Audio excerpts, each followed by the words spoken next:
Tell me why I'm sitting on the floor with what I consider a failed business adventure and a whole lot loss of money at age 25. It stings, my heart is very painful, but it's okay. We'll make mistakes and we'll recover from those mistakes, right? Right after I fought my eczema successfully, I then went on a journey to outsource cosmetics products that would then help me fight my hyperpigmentation and uneven tone skin. The reason why I went out to outsource and not necessarily buy from people is because I have a chemistry degree and I have cosmetics manufacturing experience. I've worked at the cosmetics manufacturing in South Africa, and I was like, no, let me use my knowledge and the skill and the expertise that I've learned in class and from the industry to actually come up with a product of my own. What did I do? I then went on a journey to look out for a formulator. What did I buy from the formulator? I bought white label products. You would remember that white label products are already formulated formulations on the shelves waiting for you to just come up with your logo, rebrand them and claim them as yours.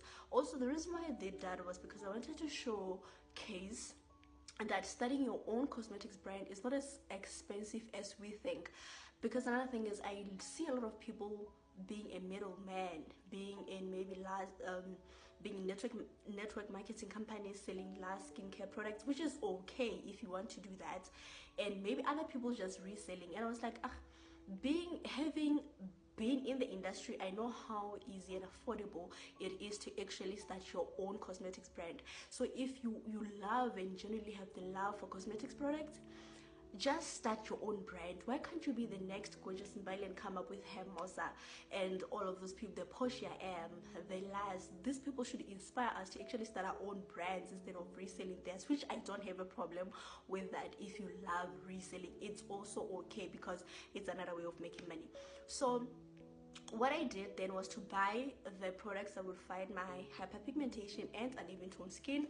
I bought the hydrating body lotion, I bought the brightening oil serum, I bought the hydrating gel cleanser, which I love so much, because a lot of hydrating gel cleansers, so we have types of gel cleansers, right?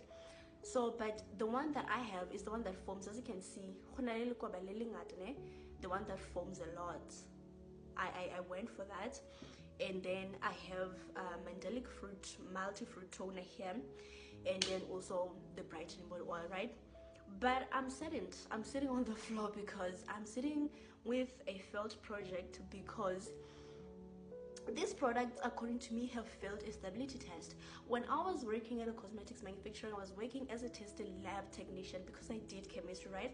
I was working as a laboratory technician in the cosmetics manufacturing laboratory. So I was working to test the products to make sure that before they're dispatched over to you guys, the products made a certain criteria of quality. So we do the quality assurance and we do the quality checks and just run the tests in general, right? Stability test is a test that we run to ensure that a product's physical properties, chemical properties, as well as microbiological properties remain the same under varied environmental conditions. Mark that word, under varied environmental conditions over a long period of time, especially if the product is still within its shelf life, right? Shabu, I pay this, crazy amount of money. I flow in the product. The reason why I flew in the products also is because, having been in the industry, I understand that I've said this multiple times. It could be that we're using one lotion, but we're not even sure. We don't know that, because if, let's say, we have a Dineo who's a manufacturer or a formulator in South Africa, and we have 5 people buying a hydrating body lotion from that manufacturer, and that manufacturer is selling them a white label. Don't get them confused. We have what we call white labels, we have what we call private labels, we also have what we call customized products. Those are different products. I'm specifically talking about the white labels. If this manufacturer is going to sell you white labels, we're basically using one product, but how we won't see is because each and every one of us is labeling and branding the product and claiming it as theirs. So I will call it apple, for instance, and Mataba will call it orange, and will it have that time we'll call it an apricot, whatever skincare. But at the end of the day, we're using one product. So I didn't want to do that. I was like, maybe let me just think out of the box. That was where my mistake was. I should have thought it inside the box. I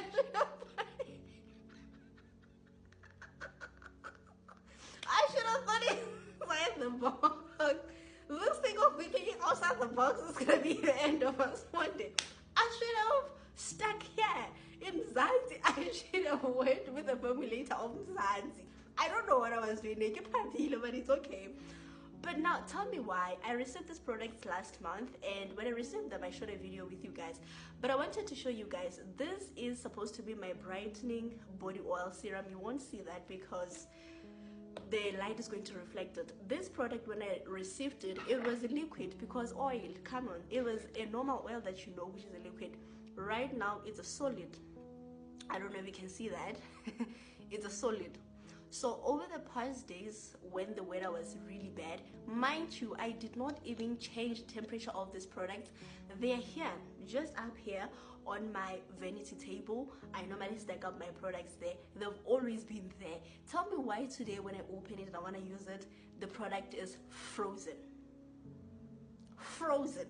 So for me, remember we're saying a product, if it passes the stability test, we mean that it has to maintain its physical properties, the chemical properties, as well as the microbiological properties over varied different environmental conditions over a long period of time, especially if it's still within what? The shelf life. These products are very much still within the shelf life, but they have failed because when it was a little bit warm, they were fine. Now that it was a bit cold, they acted up. That is how you know that a product was not tested. And personally, having all of this knowledge, sometimes they say knowledge kills, I see. Having all of this knowledge and a degree in chemistry and an experience in cosmetics manufacturing and understanding the effects that come with using the products that are not of quality, I'm not going to continue using this product. Actually, I'm so hurt because even this cleanser, the camera won't do it justice. It doesn't show all of my concerns, but even this cleanser, as I look at it now, it is separating. There are 2 layers in this gel cleanser, and when I received it, it wasn't looking like this. So there is clearly sediments forming here, and then there's upper layer. So that is not supposed to happen. Well, there are formulations that when you formulate them freshly from the manufacturing lab, the formulation itself, it's designed to have 2 layers, but this one I can tell when I received it, it was a single layer, but now it has started separating. And unfortunately, I loved this hydrating gel cleanser. I loved it, but again, I'm sitting here and I'm very, very disappointed. My goodness, very disappointed. So now it's time to start thinking inside the box. Now it's time to start looking for manufacturers in Mzansi. Now it's time to start trying products in Mzansi and Khetelo Papa. So this is a failed project. Now I have to start all over again to find quality products and products that will do the intended job. Because when I looked for these formulations, I had specifications in my mind. I was like, now it's time to work on my skin. Look now, my skin is even breaking out. I should have stayed in Mzansi. I should have stayed in Mzansi.